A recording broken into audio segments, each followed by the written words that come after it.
গেল 18 জুলাই ভারতের 72তম জাতীয় চলচ্চিত্র পুরস্কার প্রাপ্তদের তালিকা ঘোষণা করেছে কেন্দ্রীয় তথ্য এবং সম্প্রচার মন্ত্রণালয়। এবার সেরা অভিনেত্রীর জাতীয় পুরস্কার পাচ্ছেন ইয়ামি গৌতম। আর্টিকেল 370 সিনেমায় অভিনয়ের জন্য জাতীয় পুরস্কারের তালিকায় নাম যুক্ত হয়েছে এই অভিনেত্রীর। ইয়ামি ক্যারিয়ারের প্রথম জাতীয় চলচ্চিত্র পুরস্কার এটি। আর্টিকেল 370 সিনেমাতে একজন গোয়েন্দা কর্মকর্তার ভূমিকায় অভিনয় করেন অভিনেত্রী।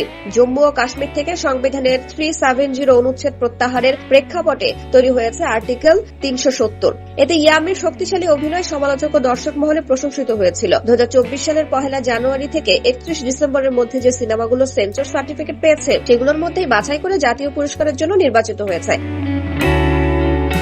11 সদস্যের জুরি বোর্ডের কাঁধে ছিল পুরো দায়িত্ব। এর নেতৃত্বে ছিলেন বিশিষ্ট চলচ্চিত্র নির্মাতা জয়রাজ। ভারতের বিভিন্ন ভাষার সিনেমা থেকেই সেরাগুলোকে বেছে নেওয়া হয়েছে। সেরা অভিনেত্রীর দৌড়ে ইয়ামির সঙ্গে ছিলেন শ্রদ্ধা কাপুর স্ত্রী 2 সিনেমার জন্য, সাই পল্লবী আমরান সিনেমার জন্য, Kani Kusruti all we imagine as light আ গার্লস উইল বি গার্লস এবং আলিয়া ভাট জিগরার জন্য। তবে শেষ পর্যন্ত আর্টিকেল 370 এর জন্য বাকিদের পেছনে ফেলে এগিয়ে গেলেন ইয়ামি। এদিকে সেরা অভিনেতার পুরস্কার যৌথভাবে পাচ্ছেন কার্তিক আরিয়ান চন্দু চ্যাম্পিয়নের জন্য এবং মামুট্টি ভ্রম যুগমের জন্য।